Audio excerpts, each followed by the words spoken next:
This podcast is part of the Frederick Podcast Network. Learn more at listenfrederick.com.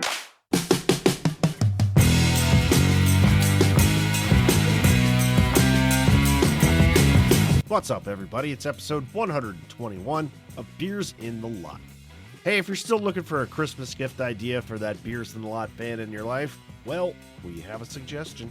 Head over to beersinthelot.com/shop, and you'll find a whole bunch of different items of merchandise that any Beers in the Lot fan would be happy to have. It wouldn't be an Aaron intro or outro without mentioning the Discord, so be sure to check that out too at beersinthelot.com/Discord. Join in a conversation in our little community that we've got going. So in this one, me and the guys started off talking about NCAA and Canadian Major Junior Hockey and some of the different paths that players take to get to the NHL. Then we talked about Jordan Binnington's latest antics. And then we opined on Andreas Athanasiou's recent statements on Jacob Trouba. So let's get to it and crack the beers. Let's crack them.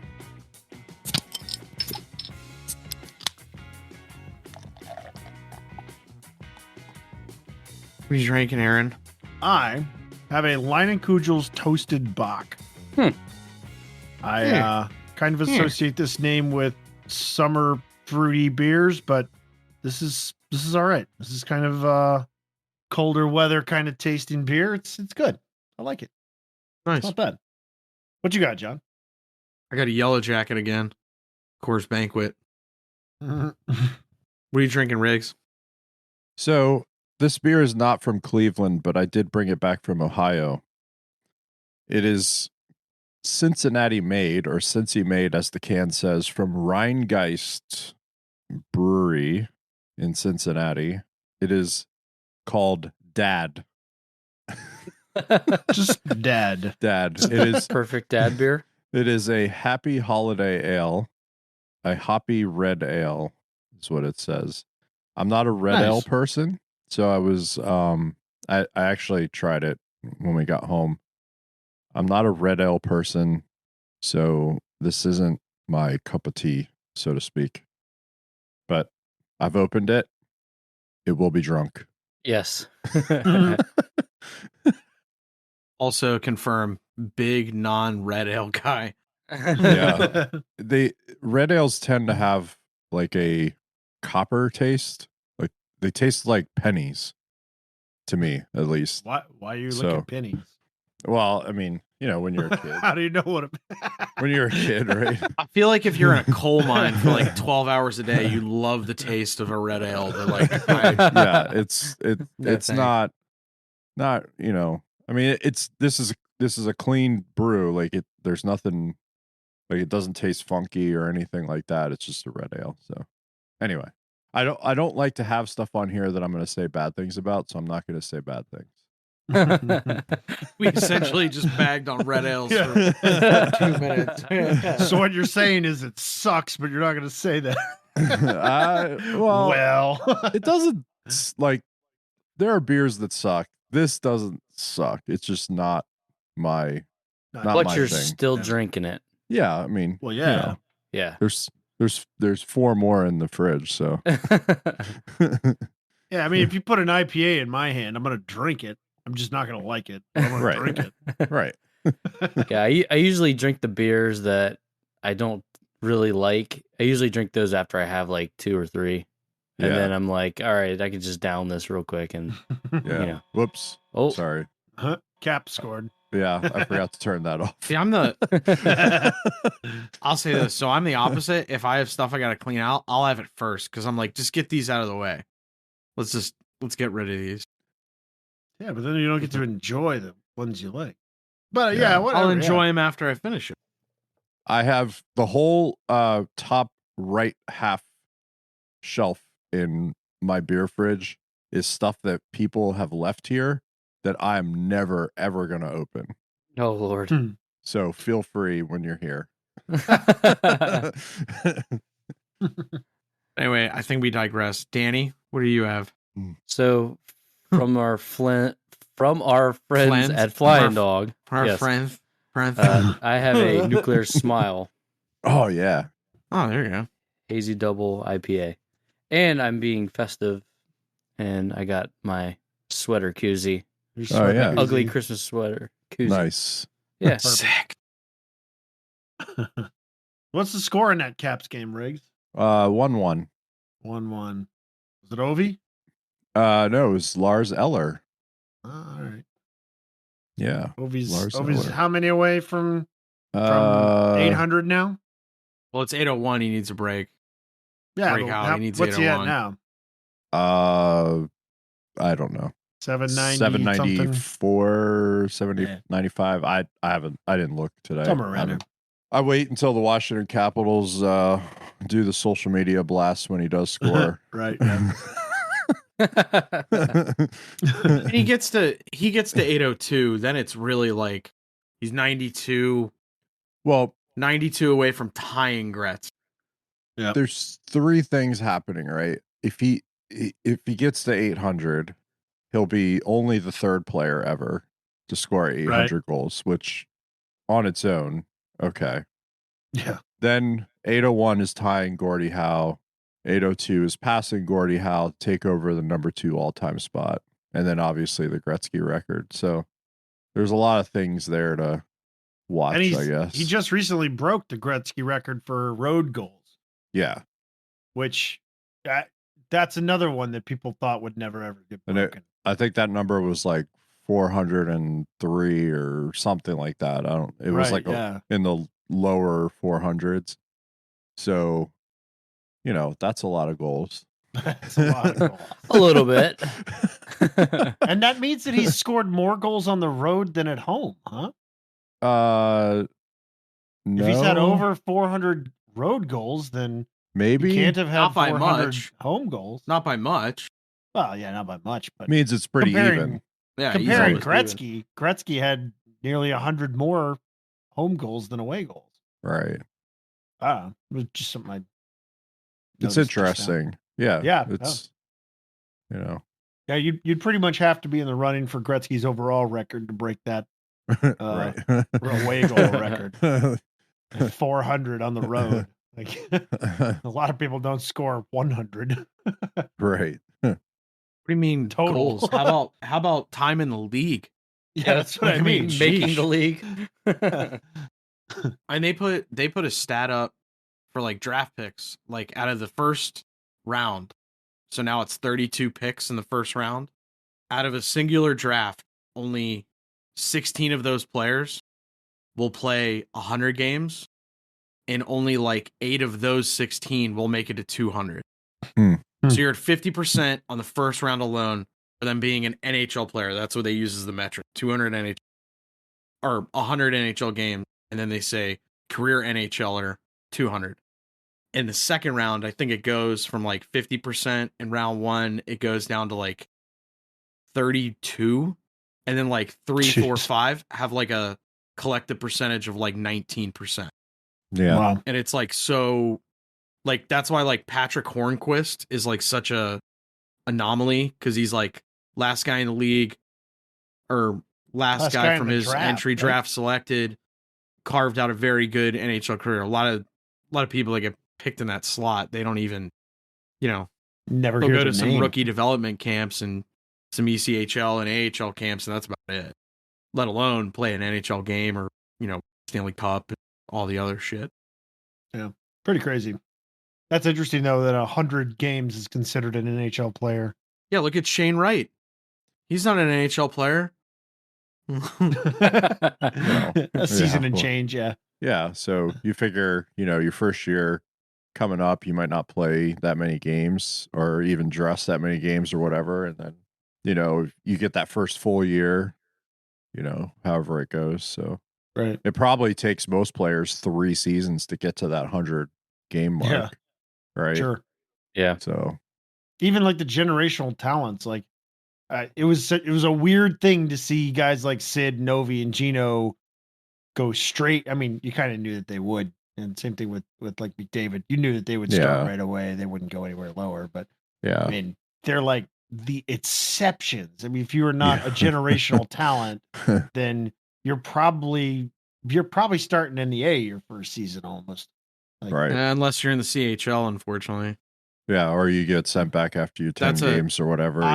I like to say that is such a garbage contract. The fact that the NHLPA has not gotten any pressure from any of the younger kids in the NHLPA is alarming to me. Well, I think that's why you're seeing a lot more kids take so-called alternative routes in Europe and in college hockey now. Absolutely. Right. And I've said it to you guys multiple times that first of all, I love college hockey anyway. I'm wearing a BU shirt tonight. I think that young players should take advantage of the free agency status that they get coming out of college hockey. Even if they're drafted, they could stay in through their draft rights and become free agents at the end of their college careers and sign wherever it makes sense for them. Right? So I don't know. That's just me on my college hockey soapbox.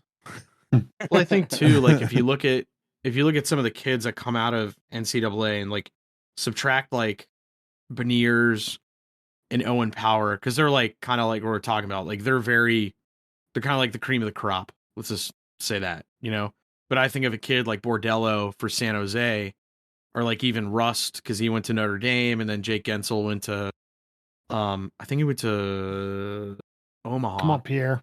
Yeah, he went to Omaha. I was like, hold on. But like all those guys spent a little bit of time in the AHL and then they came up. So they were almost like a little overripe, like to be ready. Yeah. And also when they, I think that's kind of like an interesting thing. Like you do the NCAA path because we're very fortunate, at least for NCAA hockey, at least all the organizations in the NCAA, they have a very strong booster backing. So the programs are usually very strong in terms of like the fitness, how they take care of the players, the programs they get set up for the players, not just on the education side, but on the sport development side, like everything's there for them. Now, a lot of the CHL teams, they operate like pro teams and they're, really well-ran organizations because there's a reason Canadian Major Junior has been around for forever. Mm-hmm. And it's a good route if you're a Canadian or even American, technically, where you may not be able to get an NCAA offer, so you can go play your CHL for 4 years or until you age out, depending on when you sign your deal. And they'll pay for Canadian university college, for 4 years by doing that, which is great. I don't know how many kids take advantage of that. I don't pay I wish I could pay more attention to CHL, but it's not readily available in the States. Anyway, but that contract. So for those who don't know, if you are in the CHL and you're like a Connor Bedard, for example, because that's going to be a hot button for him. He's a CHL kid. He's going to be in the upcoming draft. If he doesn't make whatever club he's on in the NHL roster, he has to go back. And they re-sign that deal, I think, for 6 years. And I don't know, like kind of what I was saying, like I don't understand how CHL can consistently do that because Shane Wright could probably benefit immediately if he was able to just play in Coachella. I mean, he just went down there on a conditioning assignment, did really well, but that was only because of a loophole where if he scratched for 5 games, he could do it. So Canadian juniors coming up for the World Junior tournament. So like, he'll probably go do that. But I mean, really, like, it's almost like he his Bantam year was nixed due to COVID, unfortunately. And then the CHL was a little slow to start up. If he was at an NCAA program, for example, like he could go kind of what like Owen Power did. He got selected. He went back for his last year at Michigan, did really well. And then now look at him. He's eating tons of minutes on a really scrappy Buffalo Sabres team. The problem with the major junior route is it's just so much more restrictive, especially once you're drafted. So once you're drafted, even if you are top end talent, once you get to your 8th or 9th game, you may be getting sent back to, whatever team, that you played in the CHL for. So yeah, something's got to change there. I did see some, like, I don't know if it was rumors or just people bitching about it, but there was some media folks that were saying that, change has got to come and there has to be some sort of agreement between the NHL and Canadian major juniors on transfers and how can we be more flexible in how we move players around, even to the point where it might resemble, the like entry level contracts might resemble American League waivers with the CHL. So a player could move back and forth, but they would have to clear waivers, right? So it I don't know. It just, again, I'm a I'm an NCAA fan, so I say kids should go play there and take advantage of the flexibility that you get. Because who knows? Maybe you don't play hockey. Well, then there's that. And then there's that. Right. Yeah, because Shane Wright has been scratched like 8-9 games total, where he's just in the press box. Now, yes, he's doing NHL practice, NHL workouts on the day off, all that other nonsense. But like game day, like there's no way you're telling me he was like fine with it after like night. Right. Because I'm sure he's sitting there going like, I think I could help this team win. Dave Hackstall's position, I mean, Seattle's doing pretty well this year, but like, I guess he just there's something in his game that Hackstall doesn't like. And Ron Francis, GM, obviously agrees with him. Shane Wright also dropped in the draft because he's a punk bitch. Right. That's why. So there might be like, he could have an attitude. Yeah. Forget all the, whatever legalities and all the other stuff in the contracts and the draft status, blah, blah, blah, blah, blah. Like maybe just the individual, like maybe they just he's don't sandpaper. They don't want him there, and they're just holding on to him as an asset that they could use later in some deal, Well, and I'm sure it irks him that we got, American superstar Matty Beniers just tearing it up. Love Matty Beniers. Another college hockey product. Exactly. Part of that Michigan trio, or the Michigan mafia that essentially is like taking over the NHL very slowly. Yeah. Yeah. Because Fantilli, he's going to the Canadian World Junior. He'll come out. He'll do pretty damn well, I'm sure. Yeah. Yeah, that kid is kids. Great. Yeah. Yeah. It's too bad he's Canadian. I know, it's unfortunate. Yeah. Something came up on my phone. It said McKinnon got hurt. Yeah. Did y'all hear about this? Yeah, I was watching that game. He went out. Yeah. No. Yeah.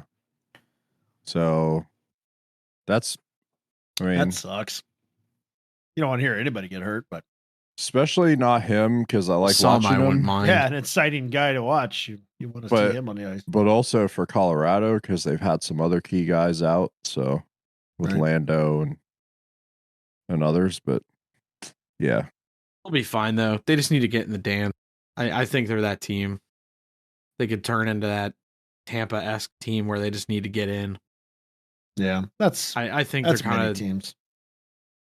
I don't think it's St. Louis. St. Louis, not with Binnington. St. Louis is Dookie. Yeah, Bitchington. Yeah, Bitchington. I'm sick. I was on our like private chat, like, and Danny was chiming in. Danny, how do you feel about the whole Jordan Bitchington? Oh god, that guy is such a loser. He's a hothead. He just complains about everything. Under control. First of all, I feel like as we age as adults, the more you throw that term around, loser, it's so much more funny than it was when you're a little kid. Right? Like you're just a loser. But it's even bad. It's even like bad when Craig Berube came out after the game and they asked him. He just goes, he's like, he just needs to stop the puck. Like, why are we worrying about this other stuff? Well, okay. Here's my, and I already told you guys, and it's not an original thought. It really isn't, because many other people have said it. But the goalies can't be considered untouchable or protected, and then he is out there like taking shots at Jordan Stahl behind the net and throwing his arm or his elbow out at Zucker, right? Who he had with Pittsburgh the other night, and which is just what got him the penalty or whatever. Goalies in general can't be doing this stuff if whenever somebody breezes by the blue paint, and the puck happens to go in, we're reviewing the goals and saying, oh, is this goalie interference or not? And in a lot of cases, we're saying, yeah, it was interference. Like, he touched his jersey or whatever it was. Like, that's an extreme hypothetical, but, you're already getting preferential treatment in certain areas of the ice. And then you're going out there and, quite frankly, taking advantage of players as they're trying to make plays on the puck around the net, and habitual line stepper. Yes, exactly. Exactly. I do think the one thing that's awesome about that Jordan Binnington thing is consistent. Like the last 2 games he's played, Pittsburgh and then Carolina, each time there was instant karma for those scenarios. He thought he'd be clever. Oh, I'm going to get Jordan Staal. Jordan Staal has like 40 pounds on him. Yes. Like he's a big boy. And he just, he didn't even like really lean into him. He just skated through him, and Jordan Binnington fell over, like folded like a cheap lawn chair. And then he does that, throws his glove out to hit Zucker, gets a penalty. Zucker scores on the ensuing power play. Then Berube yanks him, and he skates by the bench taunting. And it like, part of me wanted like anyone on that bench just do a slap shot, just come off the bench, Killer Carlson, just go after him and just freaking feed him. And I guarantee, like, you would see very quickly, I guarantee a lot of the St. Louis Blue guys, they may not jump in right away because they're probably like, God, I hope he just breaks his jaw. Like something, please. Like, where's Brent Johnson when you need him to like deliver some justice? Yes. Where's Brent Johnson to deliver some justice? Just like crap. But it's like, but he did it last year. I remember with James Reimer. Yep. Like he was like egging him on, and they were losing. And I pulled up the stats. Like I sent it to you guys. Like since that cup year, he has consistently fallen in save percentage and saves. Consistently. There's nothing that supports like this. He's got too much in the way of his game. He's got too much crap in this idea that he's got to be this persona or something. I don't know. Something is making him decide that being an asshole is more important than stopping the puck, because that's essentially what he's doing. Well, that cup year, that was a rookie year, right? That was his rookie year. Yeah, that was his rookie year. Yeah. So maybe like, as a rookie, his full personality like wasn't coming out yet. Right. Yeah. Correct. He was tempering it. Yeah. Right. And so and so then so that was TJ Broshi. So great American hockey player. Oh, he back, huh? Yeah. Who sells $200 cut proof undershirts. Yeah. But so now a few years later, right? It's only 3 years removed, right? Like they won that cup in 2019. Yep. So now like the full Jordan Binnington's there, and maybe that's the way he always was. Right. Right. He's just a chode. Yeah. He's just an asshole in disguise. And maybe he needs to follow coach's advice and just stop the fucking puck. I mean, like John, you're saying, with his stats declining since that year, you don't get to do that personality stuff unless you're Patrick Waugh, unless you're, stopping the puck as well as it's not just, and it's not just that too. Like think about it. St. Louis too, like they invested money in this guy, and then in the offseason they traded potentially another blue chip goaltender, Ville Husso, who's looked pretty dang good so far. And so now it almost makes me think, like, are they sitting there scratching their heads a little bit with another year where, and yes, the team didn't start well. I get that. But like sometimes if you're a number one goaltender, and he is clearly not a 1A, 1B, he is 1, and then they have a 2. Like some teams roll, 2, like it is what it is.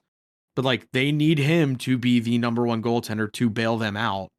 And not only has he not played well, like he's looked like shit. And I'm sure part of it's like a mental thing. Maybe there's some other things going on.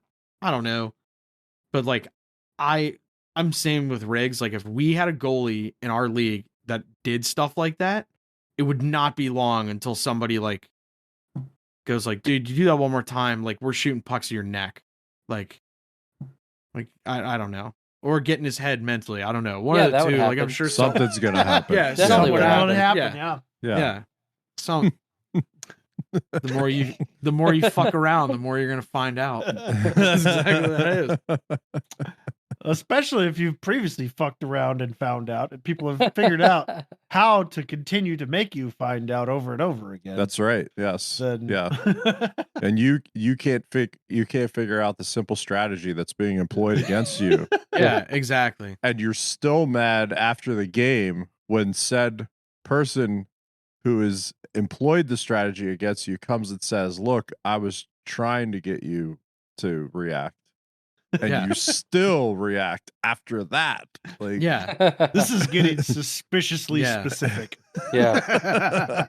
It's odd. But think about it from like Binnington. I was kind of like chuckling to myself when I saw him skate by the Penguins bench.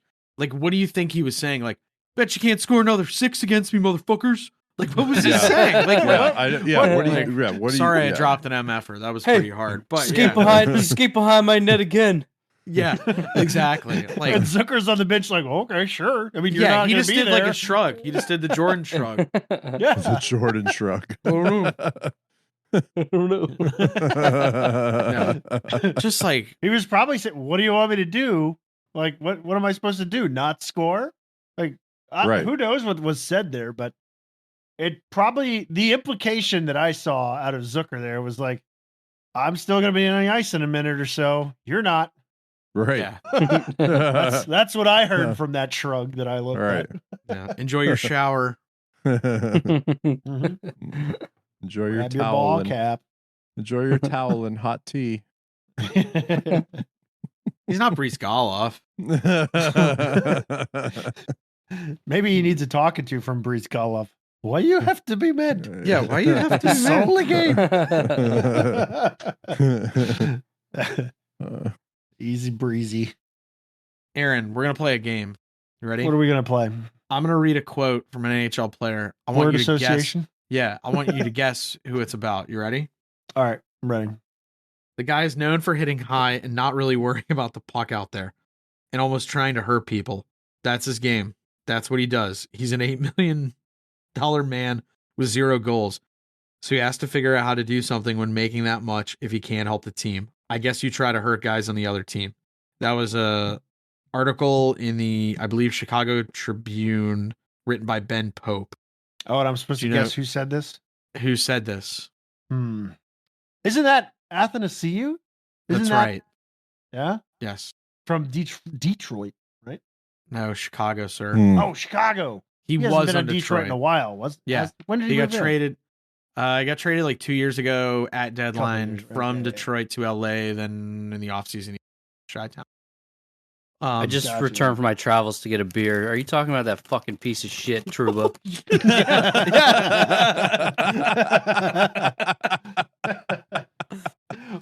Welcome back, Daniel. Hi, And Daniel. Yes. Hi, Daniel. Yeah, we were. Do you get a Monster Energy drink while you were out there too? You seem angry as hell. I hate that guy. Why do you hate him, Daniel? He's the dirtiest player in the league. That mirrors the thoughts of one Athanasiou. Seems to be what some players think about one Jacob Trouba, who is Interesting, huh? he is the captain of the New York Rangers, is he not? He is. But I would just like to say that hit was clean. That one was clean, the hit that he got. But he is known for going high and whatnot. And last He year, went like, high. two or- He went high. last year, 2 or 3 times in the playoffs, like he was clearly caught. His was an Trying to last go year was high. an elbow. Yeah. He was Last year's was elbows. clearly There was no caught. elbow this time. Yeah. But I'm somewhat conflicted on it a little bit because he does have a history of like trying to go high and maybe, on that play, like he caught him with his head down a little bit. But like, I think a lot of NHL, like there's no one out there like essentially trying to headhunt anymore, right? I think we all can agree on that. There's no players like that. Trouba. Right? I think I'm that's saying, what we're like- talking about. We are talking about that, but I'm saying like we don't see that anymore in the league. So do you think that's No, more like you should something... not see that anymore in the Well, I'm Not talking all about the time. headhunting. I'm not talking about like Scott Stevens who always hit in people's head. But You I'm might like, see it every once in a while, but Not as much as Trouba. I feel Yeah. like his name is always coming up. Yeah, the physicality in the game's definitely like it's going down in some I would say, right? You can all agree? Mm, A little bit. maybe. You still get some big hits, but yeah, I Maybe. think there's a don't know. lot Violence less is gone. big hits. The The violence. bigger hits aren't as big. I Yeah. will say that. Yeah. Definitely. Like, you don't see people getting murdered like they used to. I mean, you see people getting hit and getting hit hard, Yeah. but you don't see people getting Cronwalled every single game. Well, Like, Darlene smoked some guy this But Cromwell never. weekend. Cromwell didn't hit people like Trouba does. no, and I'm Right. not trying to Right. insinuate that he did. I was just saying that Cronwall threw some big fucking hits. Right, But he was Cr- always awful. smart. He would time it. Clean. Yeah, But he clean wasn't big like- hits, yeah. like people were getting up from that and playing the rest of the game. Right, of course. Right. Yes, absolutely. So I'm not trying to say that Cronwall and Trouba are the same or anything of that nature. I'm just saying that used to be you'd see guys like Cronwall who had a place in the league. Right. Not I mean, he was a skilled player with Yeah, him he was away good. from the puck, of Yeah. course. But he would lay people out cleanly. And there aren't many guys who do it that way anymore. I should say, Mm. I guess is the way what I'm trying to say. So you'd see Cronwall type hits much more often the further back you go from today. That's Right. what I was really saying. So yes, clean hits from Cronwall, not the same as Trouba. Trouba's hurting people. Yeah. There's no place in any era of hockey for that, really.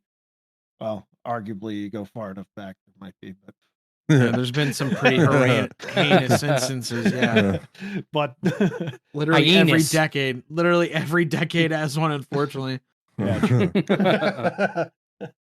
But I like what Athanasiou said about, the guy has 0 goals. He's supposed to be a top pair defenseman in the league. It's making $8 million. Right. And all he does is hit people and Hurt cause people. controversy. Yep. On a team that could really use a top pair defenseman right now. Yeah. Well, okay, so the Rangers, right? Were they ahead of schedule last year? Yes. I actually said that in the 100%. locker room last night. 100%. I was talking to a Rangers guy, and I think you were there, Riggs, and I even said point blank, I was like, you know what? Maybe it was found money what they got last year because their goaltender was masking a lot of their inefficiencies. Yes. And now he's playing a little closer to league average, which I don't think is his actual potential, but he's at a heavy workload, so that's part of it. You got to think about that too. And also like some of those like high-end occurrences, where last year he was number 1 in expected saves, and then also like high danger save percentage and everything. Right. Some of those numbers start drifting a little back closer to, league average. That's games right there. That's not a goal a game. That's games. Yes. So that's part of it. And I did see something in the New York Post. I forget. Brooksy wrote it actually, but it was something along the effect, and I forget the player. They were talking about how Gerard Gallant shifts up the line so much. None of the forward group feels like they have a consistent base. Like every 2 days, they're switching lines or adjusting things, and it's just, I get why Gallant is like throwing things in a blender and trying to make things work, but I do think with that roster, they're so talented. Like maybe just kind of like try and push through the storm a little, Yeah. see what happens. And the other scary thing is like at some point, like if you're Chris Drury, like he played in the league long enough, he knows what it's like, and he's very successful. So like you got to think like as he puts more and more eyes on it, does he think he needs to change something, or does he think he needs to just wait it out? That's the other thing that's like kind of maybe him and Gallant are on the same page. And then also the other thing with the Drury angle is like, if you have to trade something, what are you going to trade? Right. Like you have to get rid of players. Right. And there are players on that team, I think, like so Panarin, Breadman, Shesterkin, probably Keandre Miller, all those guys are probably safe, let's say. Okay. But if I'm a team, I would look at like Heedle or Capo Caco. Like, I think those are good pieces to start. Adam Fox too. Throw him in the untouchable, obviously too. But like everybody else is pretty. Yeah, I forgot about him. But like, and actually, Adam Fox is having a good season. He's doing his part. It's like the rest of the team's kind of a little slower. Yeah, but they're Adam skills. Fox's band of flunkies. Yeah, exactly. Yeah, Adam Fox and his massive beak. What? Oh, was Gallant Jury's hire? I don't remember. That's why I'm asking. No, because he was because that was last year. Jeez, I can't remember. No, because he was fired in the offseason when they changed him. And who's the guy who's now president of the Montreal Canadiens now? I can't even remember his name. Dude. He was a GM. You're talking about that's too deep. That's too fucking deep. 3 people back in the front office. Like, hold on. This Who's is the sort of thing I'd receptionist? expect you to know. Who's the receptionist? Who's the Jeff Gordon. receptionist? Jeff Gordon. Jeff Wait, Gordon. the NASCAR guy? No, Gorton. Oh. T-O-N, not Gordon. Okay. Not Rainbow Warrior Jeff Gordon. Not that guy. Raise hell, praise Dale. Who's that? Yeah. Who's that guy's personal assistant? Do you not know? I can go through. I guarantee, I could probably do a lot of coaches, GMs, and some. I'm not sure every you team can. has. You Not every probably team know has a most people. president Most of teams. hockey ops. Wow. Arizona can't afford to pay one, so that's why they don't have one. But yeah, It wouldn't be a Beers and Lot podcast if we don't bring up Arizona and how much they suck. I always look. Right? I always look for a way. I looked at something today, like at teams' home and road records are like 1-3-2 at home. I'm like, oh, that's where. Why haven't they played any road home games? Oh, they don't have one. Right. That's what I said. I literally was like, oh, they don't have one. I said it to myself and chuckled. All right, that'll do it for episode 121. Thanks for listening, everybody. Hope you enjoyed this episode. But if not, check out our back catalog. There's 120 other episodes you might like. And we'll be back next week with another one on Wednesday. So check us out then. Thanks again for listening. We'll see you next week.